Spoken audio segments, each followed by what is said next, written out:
And good morning. Good morning, We're everybody. glad you joined us here today. I have a great co-host today. John Cassandro is here with me. Takes one to know one. DJ Rev Yeah, that's my is in the house. There you alias, go. my alter ego. I like that. So, John, good to have you here today. I Great to be appreciate here. it. John, actually, if you don't know, is the producer of the show. And he's also the producer of his own show. John, talk about your show for a minute. Absolutely. Warriors Night Out. We actually did our first video premiere last night, and I had a lot of great fun with it. The Warriors Night Out radio broadcast. It is a part of the Sanctuary family, and we air weekly, and we are also on Intense Radio. At least the website version of it, we're in the process of rebuilding Intense Radio, and I am honored to be the broadcast arm of Sanctuary. And we air during different days of the week on different stations. Shout out to Heaven's Metal Streaming Radio, Dead to Self Radio, the Metal Onslaught.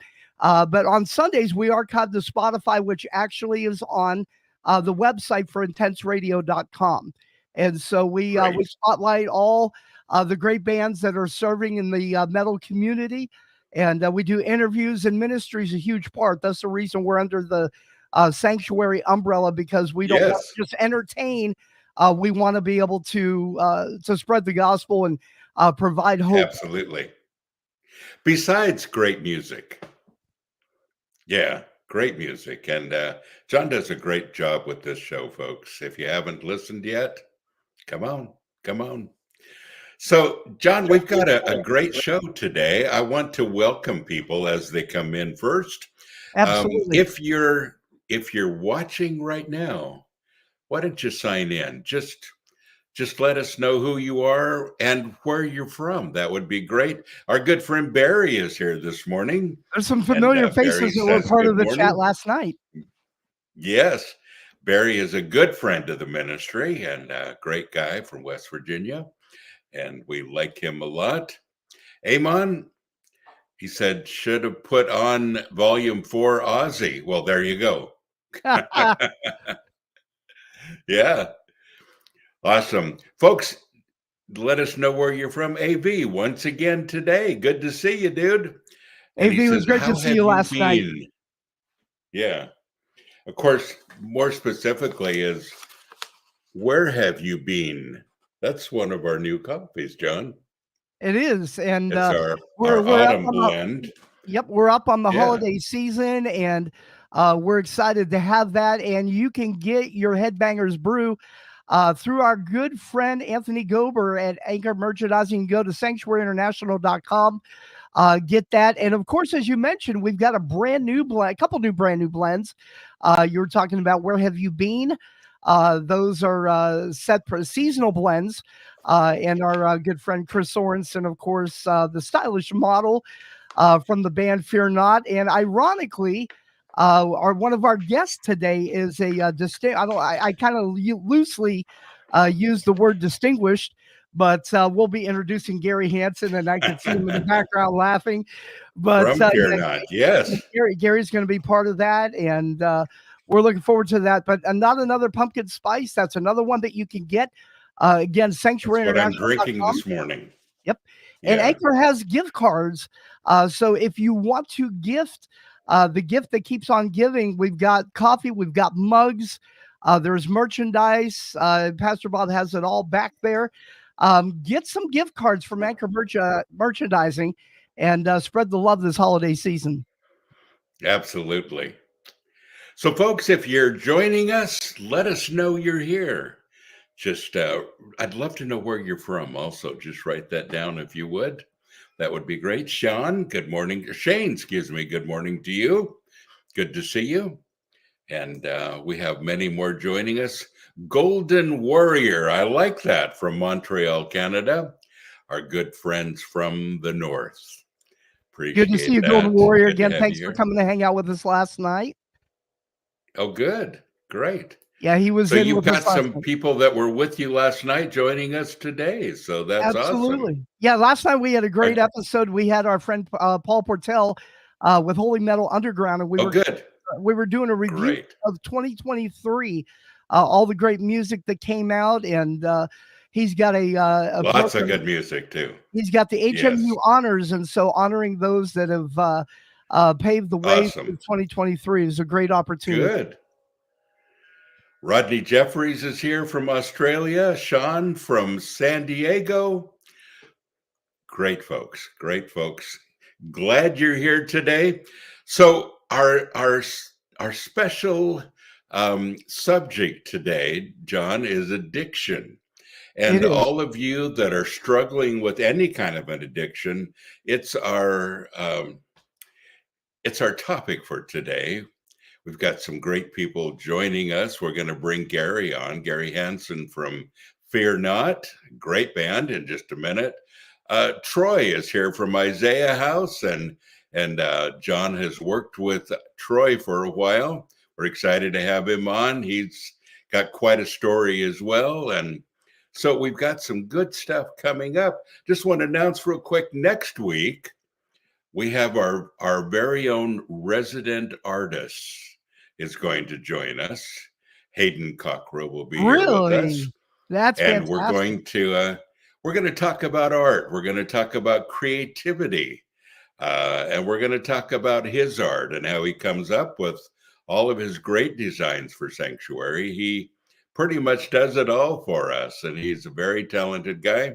He's got a new graphic novel coming out really soon, and of course we'll talk about his old one and how that's been doing, The Crimson Six, and so that's next week. Well, John, I'm excited to get into today's broadcast. This is awesome to have these guys with us today. I want to bring on Gary Hanson. And Gary is, of course, with our great band, Fear Not, friends of mine for a very long time. And do we have Gary there, John? I think there he is. Gary Hanson here. Good morning, sir. Good morning. How you guys doing? I was going to say there he is. There he is in the flesh, but that didn't sound quite right. There he is in the spirit. In person. Gary, thank you. Thank you for joining us. And, Gary, you and I have been friends for a long time. I think both of us looked a little younger when we started. Do you think? Yeah, I think so. Possibly. Yeah. You could see me up here on the wall to the left in my youth, but you can't really see the picture. There you go. But yeah, I was a younger man then. But not as wise. Say, that's the thing. So tell me, just curiosity, how many years now has Fear Not been going? It's been a few decades. Yeah, 30 plus. Yep. It's been crazy. That's awesome. Our first record as Love Life came out in 1992. So wow. You figure a year and a half in prior to that brings you about to 90 and a half. That's so awesome. Yeah, and three of us. And what a great album too. Yes. Yeah, well, listening to you guys in concert these days, better than ever. And if you ever have a chance to see Fear Not these days, folks, such a great band. You and our Chris Sorensen and all the guys in the band, just a really wonderful band, and they're just getting started. True? Exactly. It's true. There you go. Well, Gary, you've got a story, and yeah, there you go. You've got a story that we'd like to get into, and I'm going to ask John to lead us with some questions as well for you. But there are different kinds of people that struggle with addictions. Some that it's obvious they're struggling, and with my experience working with people on the streets, we work with a lot of addiction, with drugs, with alcohol. And the thing that I've learned about the streets is that a lot of people don't become alcoholics or addicts until they become homeless. And the despair and the loneliness and the frustration of their lives kind of lead them in that direction. give us a little bit of history of where you've come from. And you were a functioning addict, basically, and give us that a little bit of a glimpse of that path for you. So my path came from just living in a time and an age where it was kind of cool to quote unquote party, and I started drinking before school in the 7th grade. We had a little field near our school, and we would meet up in the morning, and whoever could confiscate or steal, if you will, alcohol from their parents, which our parents were all, functioning drinkers too, I guess you'd say. And we started drinking then, and then someone introduced a little marijuana to the scene, and before you know it, I'm smoking pot every single day. Never became like a real drinker. I drank socially. I mean, I definitely tied it on weekends, and down on the Sunset Strip and the clubs playing in the early and mid 80s. Did that whole scene, but what really happened with me is my father, kind of exited the picture when I was a sophomore in high school, and it threw me and my brother into a kind of survival mode, and we just went crazy. And because of where we lived and how we lived, we were able to become the dealers. We got into that whole deep, dark area of dealing, drugs, cocaine, marijuana. And so that's kind of where I did. And I remember, laying in my bed in my mom's house after a night of, doing cocaine all night, and just saying, God, please don't let me die in my mom's house. It would be embarrassing to her. I don't want to be like this. Please take this away from me. Come on. And it was, I guess there was a name for it. I didn't know it back then, but it's called a foxhole prayer. And I was the king of the foxhole prayer, because the next morning I would wake up and, I would tell myself, I'm not going to do drugs today. I'm not going to do drugs today. I'm not going to smoke pot today. I'm not. And, by 10 or 11 in the morning, I would be at somebody's house and somebody be handing me something, and I just couldn't get out of the environment that I was in. And there was a time when I was a younger kid that I would walk to church by myself, and I would go to church and I would listen. And I think I even might have said the sinner's prayer back then. And then when the time came into my teens, I would always say, okay, I'm going to go back to church someday. I'm going to get my life right someday. But right now I'm too young and I'm having too much fun. And what would my girlfriends think? And what would my friends think? And how do I get out of this whole like circle that I'm in?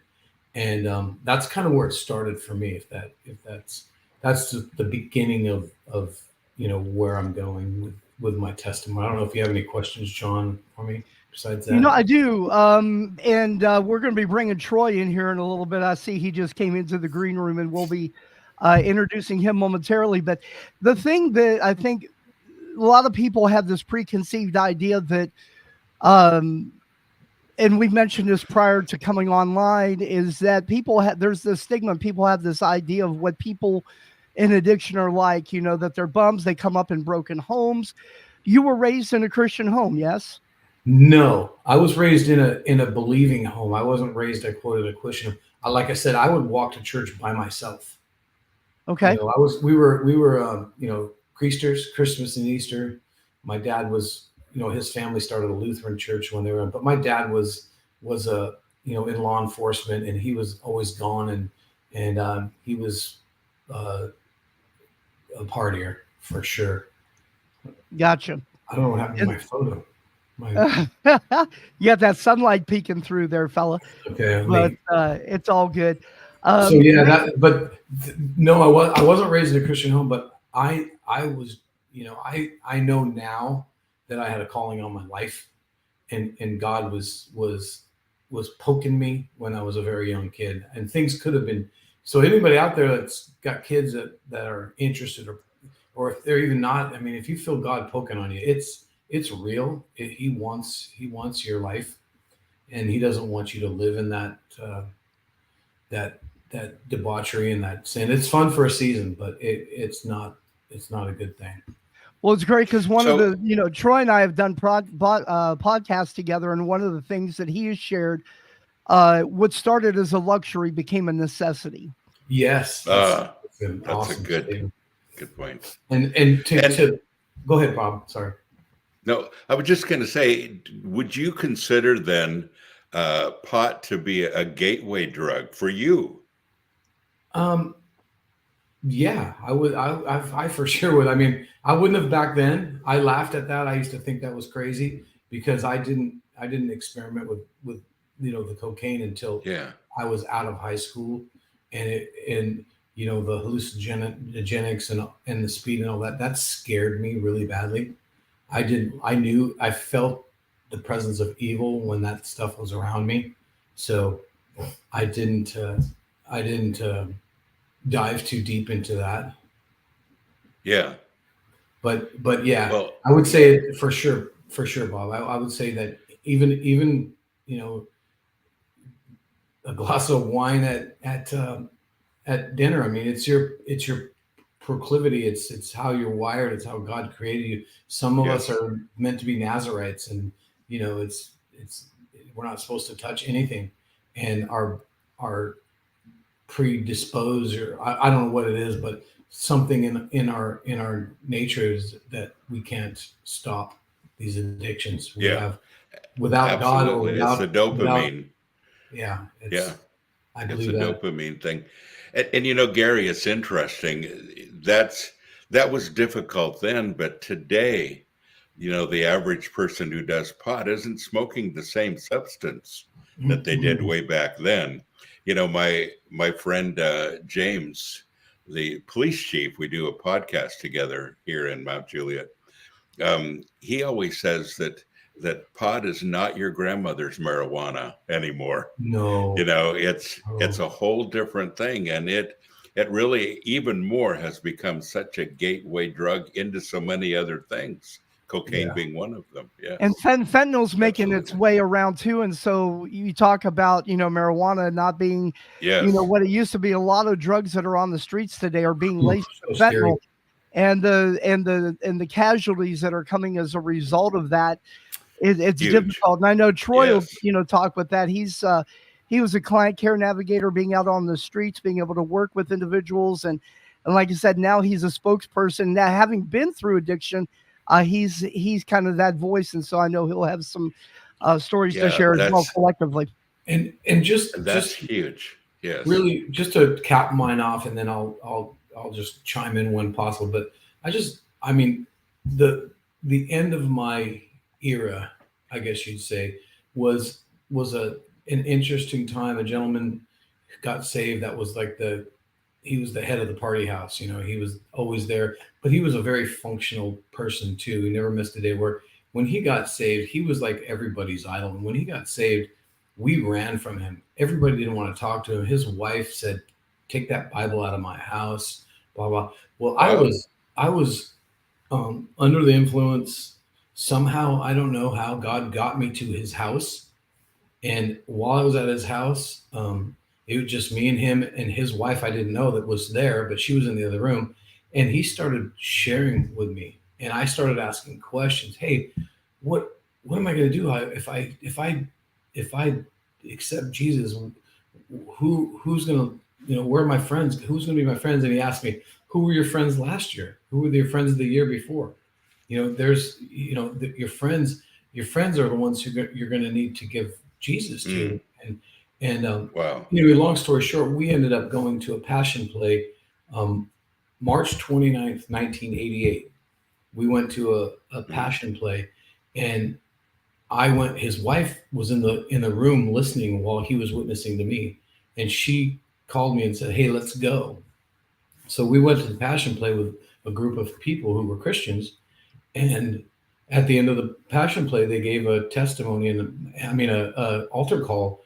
And his wife, and I was sweating. I was just like being called so heavily. And prior to that, it had been a year of me waking up every day saying, I don't want to do this anymore. I don't want to do this anymore. And then by noon, I'd be deep in it again. And, being arrested, being on probation, being in fights, being in, working in a bar, playing in bands in Hollywood, spending time on the Strip. It was just, I just couldn't do it. God was just calling me so strongly, but I couldn't do it on my own. I accepted the Lord that night. His wife nudged me at the end of the thing and said, let's go. And so we went up, and they all thought we left. And when they saw us outside with our Bibles, it was a party. So, and I literally dropped everything. I was done. God took it away from me. I didn't have, there's nothing. I mean, I think recovery is amazing. And I went through it because the courts told me to go through it. But without that help from God, that higher power that is Jesus Christ, I could have never, ever done it. And he basically took it away. But added note on that, I made mistakes at that time. I thought that that's the only way. And I thought that, I went at my friends. I went at everybody so hard that they ran from me because I was just this Jesus freak, Bible beat you over the head with it.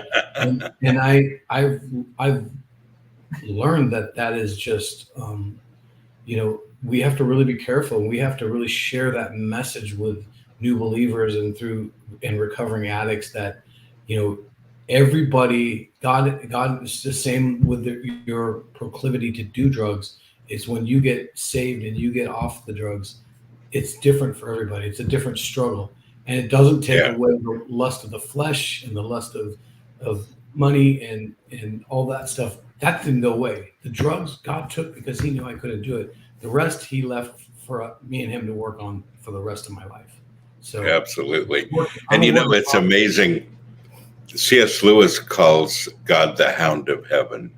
Mm-hmm. I love that term, Gary, because he never gave up on you, did he? Mm-mm. He was always there hounding you, saying, okay, Gary, let's get your attention. That's the best part. Yeah. Well, we got some more stories ahead, folks, and Gary will be back with us. Troy will join us in just a couple of minutes. Don't go anywhere. After this brief message, we're going to be right back, and some good discussions right ahead.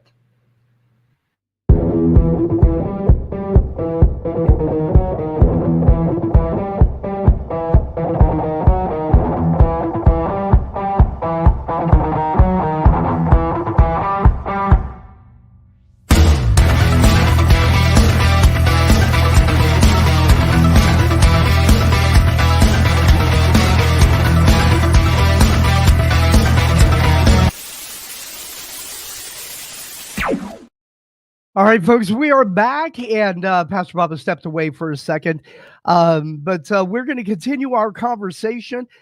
We've again, having Gary in with was fantastic, and these stories are so important. And folks in recovery, that one of their key goals is continuing the stories of hope. And we're going to bring Pastor Bob back on here. He had to take a little step away, and but Pastor Bob, welcome back. Thank you. I ran out of coffee. Oh boy. Yeah. So folks, that was important. I had to fill up. I want to apologize in advance. We've got some sync issues. StreamYard is kind of acting wonky with us this morning. Oh, no. So I do hope that you'll forgive us for that. One thing I do want to mention very quickly before we bring Troy in, we've got a pretty big event coming up this weekend. And if you're in travel vicinity of the Nashville area, we have got the Sanctuary Thanksgiving that's going to be coming up Saturday and Sunday. And Saturday starts at 3:00 and Sunday begins at 9:30 a.m. I got to go to my first one last month, and it was an experience that I'll never forget. And next year, we're going to be having increased opportunities for that to happen. The theme for November is I will cling to the old rugged cross. And of course, Pastor Bob will be speaking. The Sanctuary worship team will be a part of that as well. If this, with us coming into the winter months, take advantage of the opportunity to travel now. Sleep in your vehicle if you have to, but definitely be there. It's going to be a great opportunity, and I know we would all love to see you. Yes, absolutely. We're going to have a great time. Well, John, we've got Gary with us. Gary did a great job of presenting his testimony in the last half Let's bring hour. him back in here, by the way. There he is. There he is. And but we've got another special guest joining us now. Would you like to introduce our next guest, John? I would be honored to introduce our next guest. So Troy Hilppp, he is the Louisville representative for a facility called Isaiah House Treatment Center. As you see me sporting Isaiah House as part of Sanctuary. Yes. I'm also an admissions assistant with Isaiah House. I've been with them for about 3.5 years. And Troy and I actually started exactly the same time. We were in the HR office at Isaiah House, and we worked together with a couple other colleagues to launch a podcast called The Real Hope Cast, and just sharing stories of hope. And as we mentioned before we went on screen, there's a stigma on the streets about what people in addiction are like. And Pastor Bob, you know that better than anybody working with the homeless community. And so I think our goal abbreviated today, as well as what we've done with the Real Hope Cast, is to pull the curtain back, as in the Wizard of Oz, and give people a voice. Gary has a voice, and he got to share his story. We see where he is today. He shared briefly with where he was. But yeah, I'm extremely honored to bring on Troy Hilppp as the Louisville representative. And I love that shirt. We're brothers. And Troy, it's exciting to have you on with us, bro. Hey, thank you guys very much. It's an honor and a pleasure. I appreciate everything you're doing. And John, this was like old times, right? A little over 2 years ago. Was it at your apartment in a small closet? We had this crazy idea of, hey, let's start a podcast and see if we can't maybe bring some people on to share their testimony, to give someone else a shot of hope. And man, look at it take off. I mean, we're in over 90, almost 100 episodes, download and listen to all across the globe, not just the country, but all across the world. Right. And it's just one example of, and I say this a lot, it's my story and his glory, right? Because I've been through those trenches, and I like he said, I wanted, every morning I woke up and I wanted to stop. I wanted to change my life. But, by that afternoon, I find myself stuck in that same routine. And it wasn't until I turned everything over to my Lord and Savior Jesus Christ that, my life has turned. And over the past 4.5 years, a little over 4 years, amazing what he has used me for to carry his message of hope, healing, and purpose. It really is. It's an honor. And to be able to hear on this podcast with you guys, to share that experience, strength, and hope, is just another example of what God can do when you turn it over to him. Absolutely. Yeah, and absolutely. Troy, you got such a powerful story, and Pastor Bob will kind of guide the conversation as far as questions. And instead of having us on individually, thought we'd maybe have a roundtable discussion because That'd I think awesome. there's messages. And again, if you're watching, leave your comments. If you are dealing with addiction yourself, if you're in recovery, if you've got family that you're struggling with, trying to navigate the tumultuous waters of, how do I get them help? What does addiction look like? Well, I've always had this mindset of what people in addiction look like. And today we kind of hope to shatter that stigma. And again, Pastor Bob, you've done the homeless ministry for years. And you've met some really great people on the streets, and they're not hoodlums like a lot of people may categorize them. Homeless people in addiction. You've experienced a very different connection with them. Well, yeah, I would say different and yet a lot the same.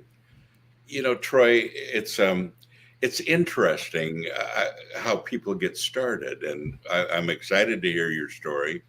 I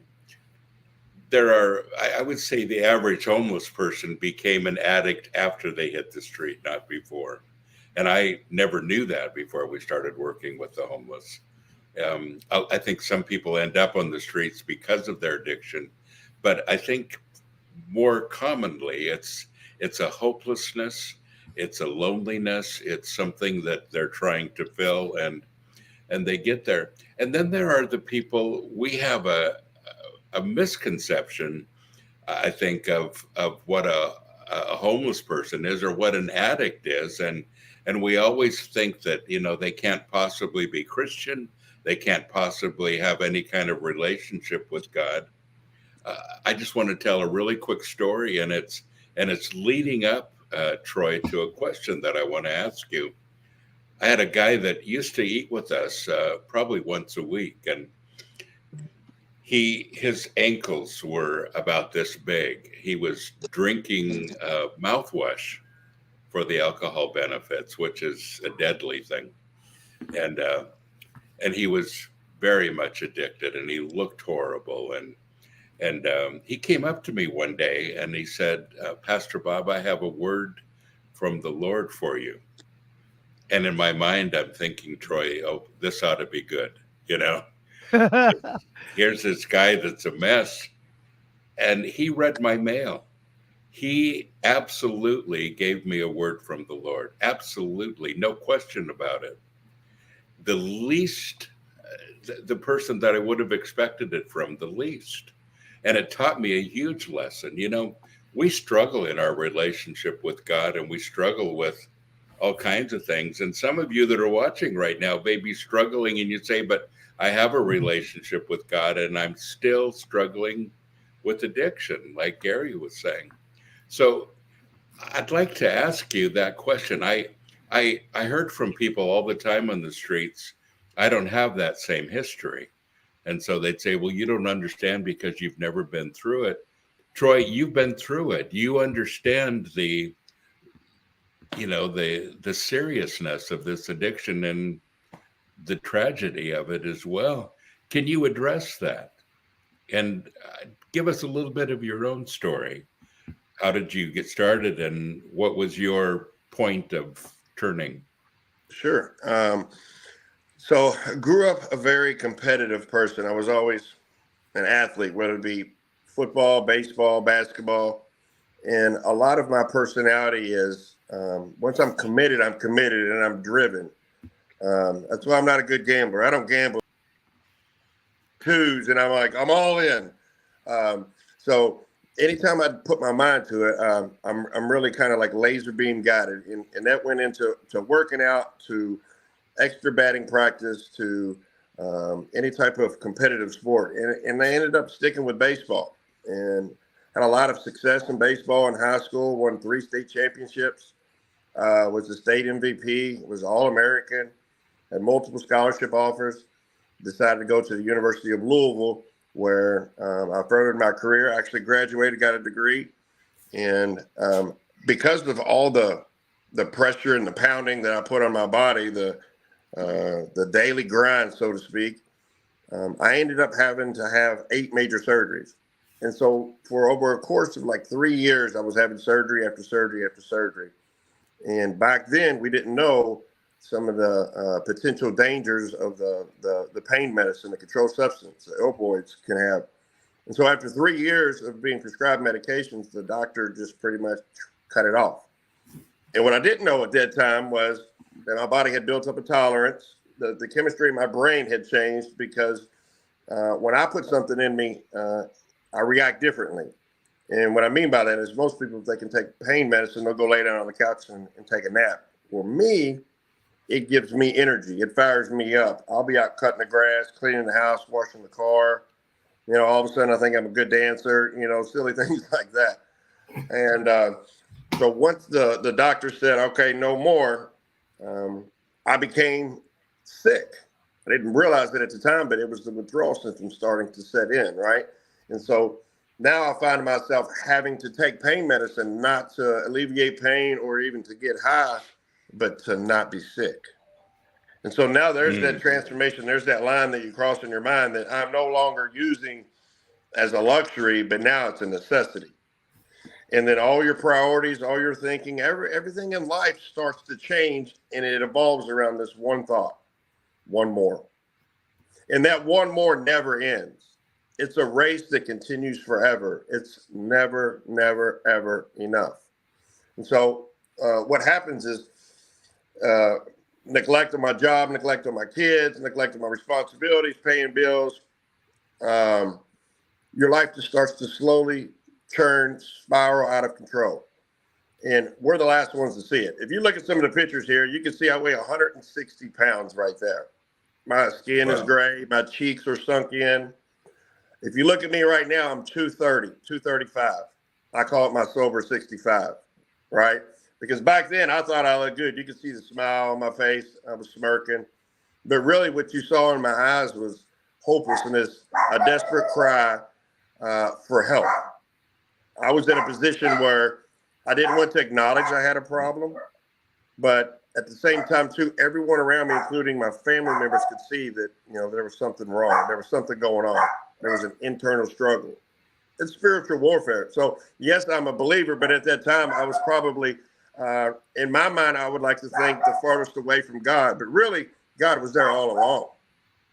You know, the footprints in the sand where it says, you know, I used to see 2 footprints and then I only saw 1 set of footprints. God, why did you leave me? And he says, my son, I didn't leave you. I was carrying you.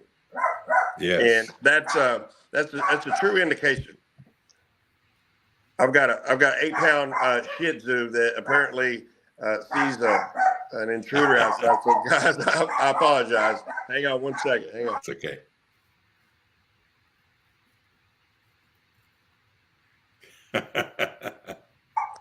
Apparently the mailman's out there and she doesn't want to listen to me. Sorry about that, guys. It's so an interesting story where my life finally took a turn. I can remember being in my room and not wanting to eat, not wanting to leave, not wanting to talk to people, total isolation, right? So all my friends had changed, my habits had changed, my personality had changed. The way I looked at life, where I didn't see hope. I even resulted to self-harm. I was looking for an escape. I didn't want to continue down this road, right?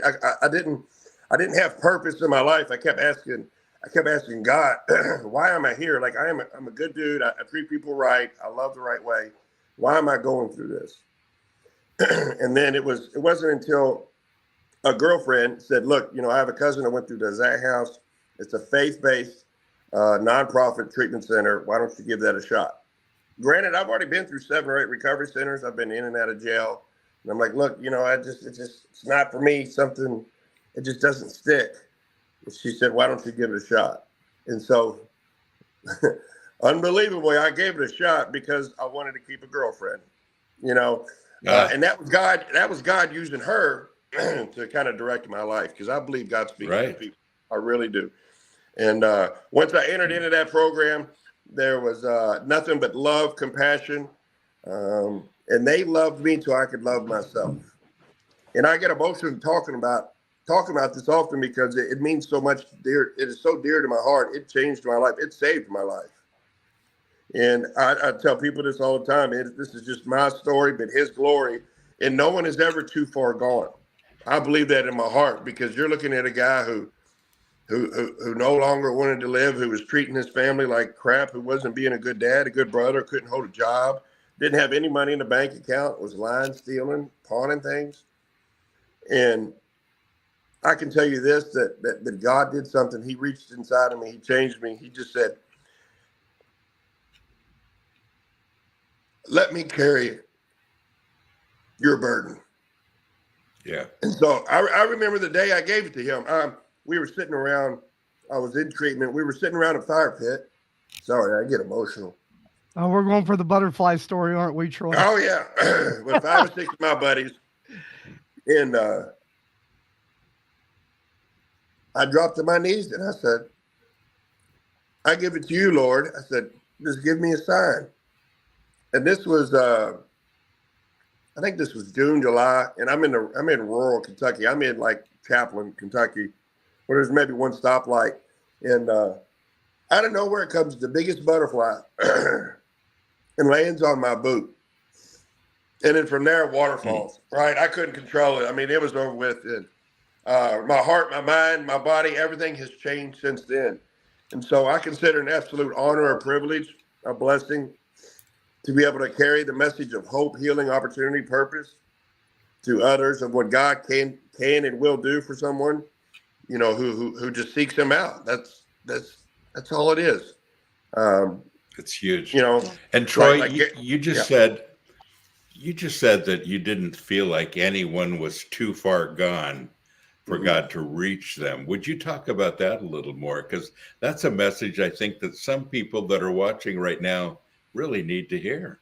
You're right, because some of my best friends, some of the smartest people, some of the most creative, some of the most amazingly talented musicians, artists, barbers, lawyers, doctors, we all struggle with something, right? So some of the people that I now live my life and surround myself with are those people who are on the same path as what I am. And I mean, I've witnessed God come into someone's life who couldn't walk, didn't have, you know, any teeth, who was an IV user, who had been overdosed in and out. Like I have so many stories of people that, you know, the average person would be like, no, that person's too far gone, whether they're hearing voices, whether they're suffering from mental health.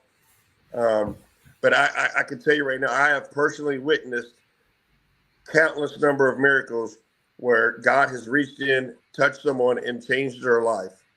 And I saw it with my own eyes. And so for someone to sit here and tell me that person is too far gone, I don't believe that, because sometimes it may take 2, 3, 4, 5 times in recovery. My message is this: if you woke up this morning and there's breath in your lungs, God's not done with you. He has a plan, a purpose in your life.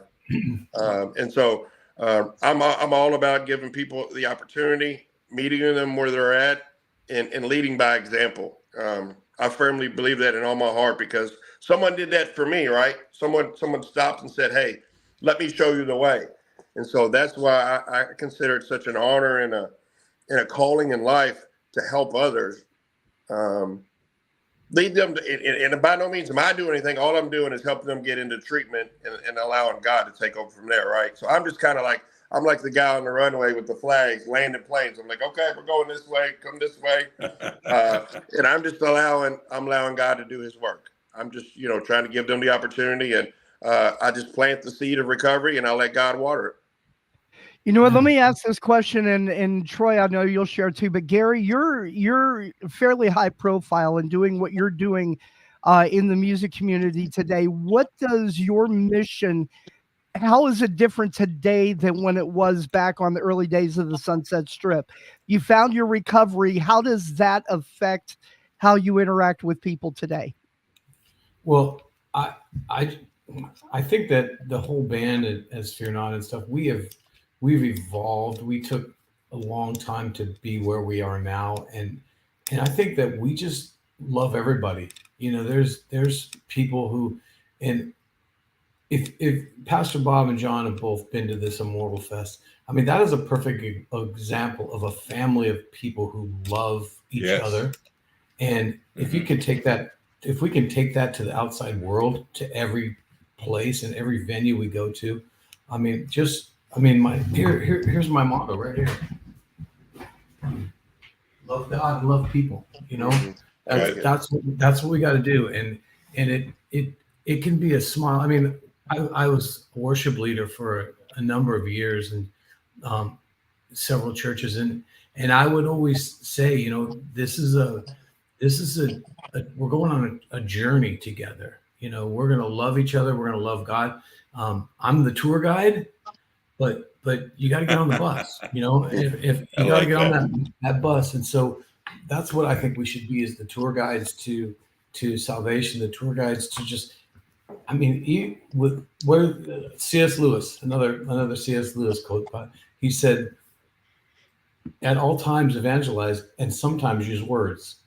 You know, I mean, I think a person would see Brother Lawrence, a big hunk of a man, John Cassandra, walk up and give me a big old hug, and they might go, "What the heck?" But they also might go, "Wow, those guys love each other." You know, and John and me, we haven't known each other from Adam until the last 3 years. Yeah. And I mean, I'd die for the guy, you know? So I mean, that's the brotherhood that I think if we bring that to each other and we bring that to the Sanctuary gatherings and we bring that to the Mortal Fest, we bring that to the Sunset Strip when we play with Striper. I mean, we bring that everywhere we go.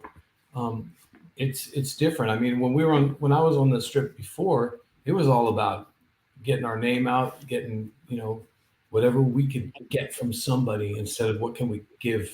So I think that's the biggest thing is what can we give? Tony's giving every day, So I think That's so important. There's something, Gary, that you and Troy both said, and that is that there was a person in your life that instigated your not only coming back to the Lord, but your sobriety. That it takes someone to care enough about you, like the relationship you're talking about with John, but it's that kind of caring, reaching out to somebody that you know is in trouble and helping them to get some help. I want to talk about this for just a minute with you guys, because I think this is such an important thing. When we see somebody struggling with addiction, a lot of times our first impulse is to stay away, to not be involved, or that guy is too far gone, or what can I do? I don't have the tools. It takes a professional to reach out to a guy That's like so that. true. Yeah, but that's not true. And Troy, what would you say to somebody who is struggling and it's a friend and they're struggling? Give us some wisdom on that subject. I would, first of all, Pastor Bob, I'm a certified interventionist, so this is kind of what I do on a weekly basis. But no, that's a great question. And so let me explain. Basically, it's my job to help provide opportunities and resources for recovery, not only to that individual, but to the family. Talk about education, awareness, some of the warning signs, some of the relapse prevention, some of the red flags that may be happening in someone's life. And then ultimately sitting down with that individual and really kind of diving in and do a lot of listening in the beginning, but then give a recommendation and finding ways to relate with that person on my experience, right? So where I've been, if it's been through jail or been, in my room, in a dark room for days on end. So really trying to earn and gain that respect from that individual and find that common ground and then build from there, right? And so I would recommend talking about the level of care that would possibly be needed. First of all, that person's going to have to acknowledge whether or not they see, okay, there has been a change. If they're not willing to accept treatment or go on their own, then we go down a different avenue.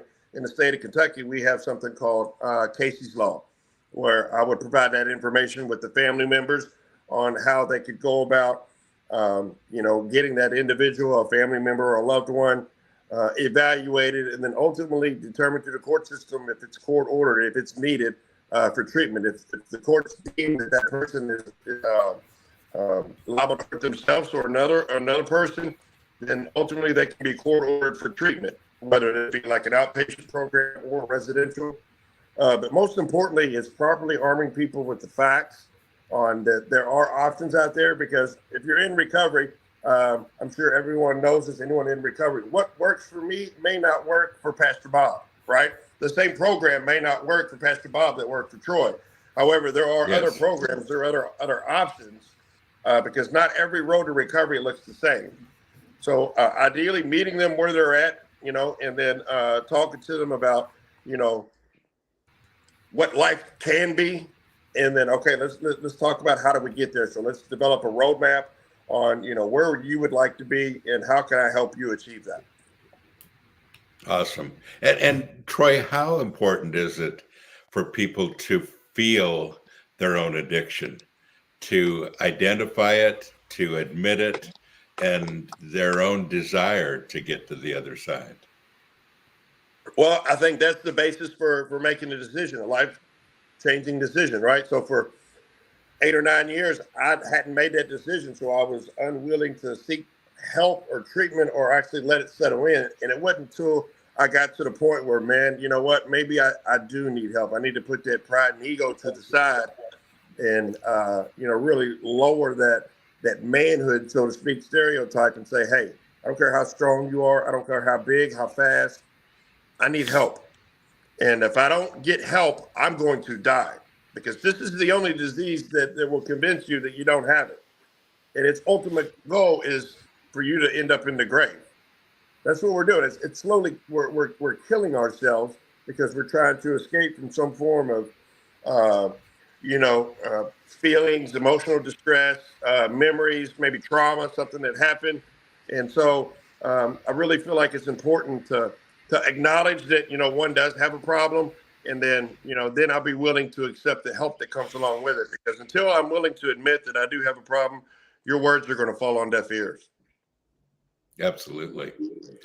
So in the 70s, I was good friends with Nicky Cruz. If you've read The Cross and the Switchblade or whatever, that's kind of his story.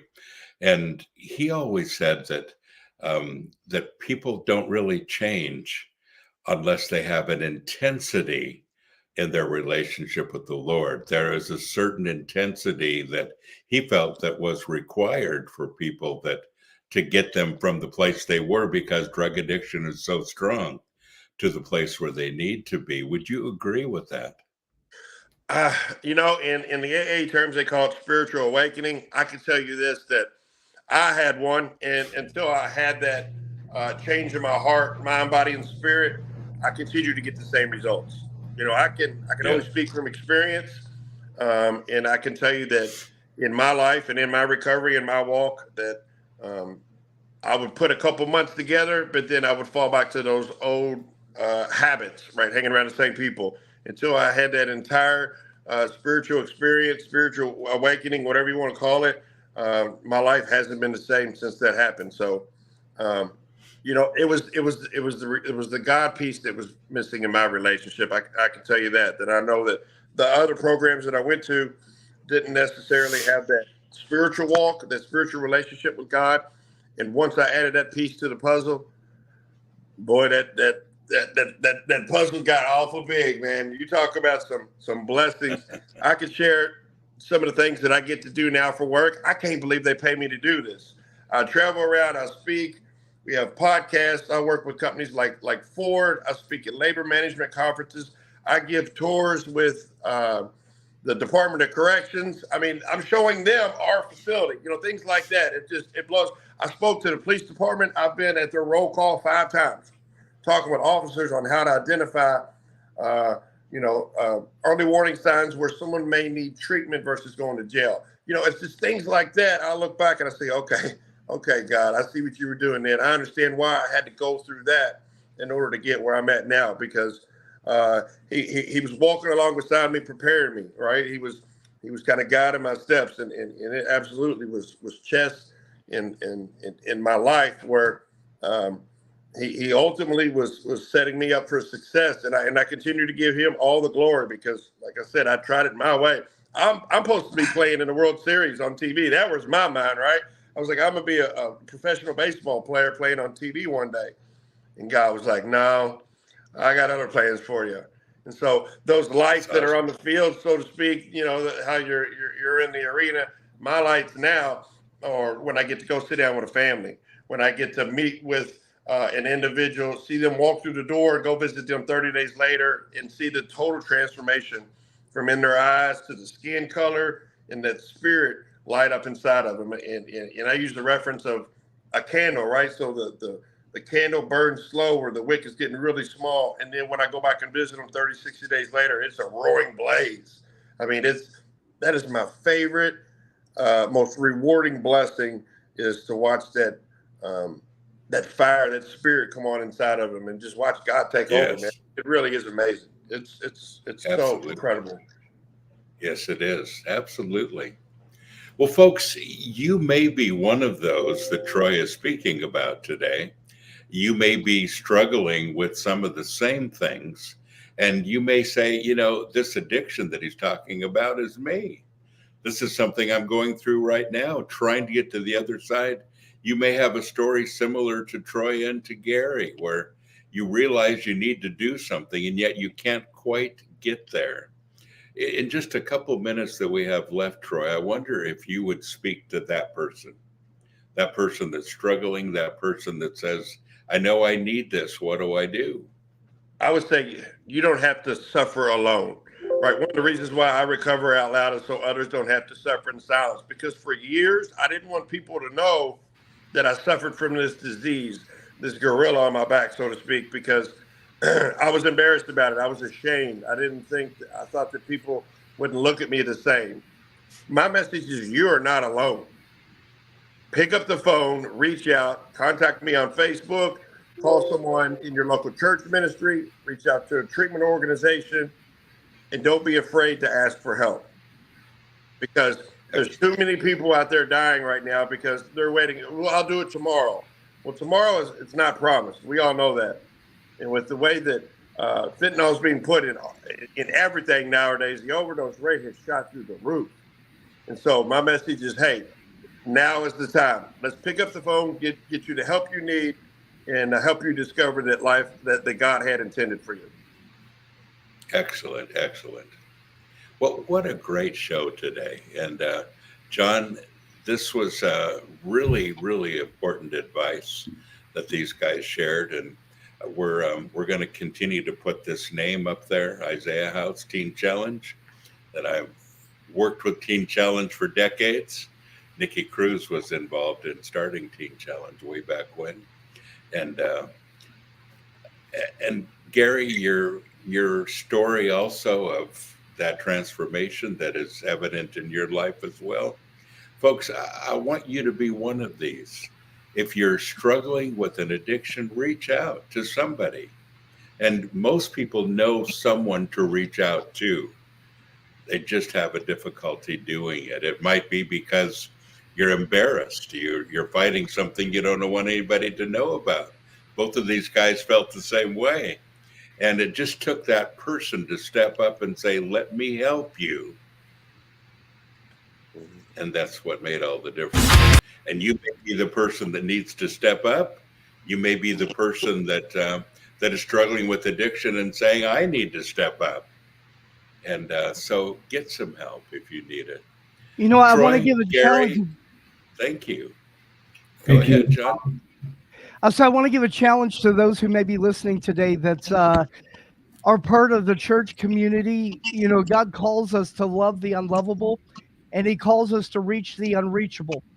I know when I first started working in the admissions department, within the first week, being face to face with people in addiction, to hug a guy and for him to break down, being empathetic, that was super difficult for me. And loving the unlovable and putting yourself in a position to reach people that are in addiction is really going to pull you out of your comfort zone. But just realize that this is exactly what God's called us to. You may not be comfortable going out to work with the homeless. You may not feel comfortable going out to reach the person who's, you know, struggling with needles in their arms, or but this is the hands and the feet of Christ. So I do want to encourage that, and I'm blessed and thankful every time I get to go to work. I always tell everybody, man, to open the doors at 5 o'clock in the morning and have these guys come in and, you know, sit with me and talk with me. And I know Troy's had the same thing happen, man. There's a spirit of gratitude that we have something to be able to give back. And Gary, I know you do that, being with Fear Not, and you get to interact with crowds on a regular basis. Did you have something you wanted to share, Gary? Yeah, just a shameless plug, kind of. Sorry, am I echoing? I'm not echoing. It's not a shameless plug though. It's the metal community that Bob and John, you were part of. There's a lot of music. If you're afraid to talk, or if you're, if you know someone is, turn them on to some of this music. I mean, Fear Not has a song called Voluntary Madness. You know, it's funny you say that. I've got the video queued up. I didn't know if we wanted to use that or not, but yeah, and there's a song back in the day from our first album called Suicide Sunshine. We're writing Fear Not's new mission is coming from a dark place, where a lot of people live, and we're addressing that on our records. And I know a lot of other bands Darren Cross and other bands have these really deep meanings in their songs, and the amount of people who write us letters and emails, most of it is not, hey, you're the best rock band. Most of it is, hey, this changed my life.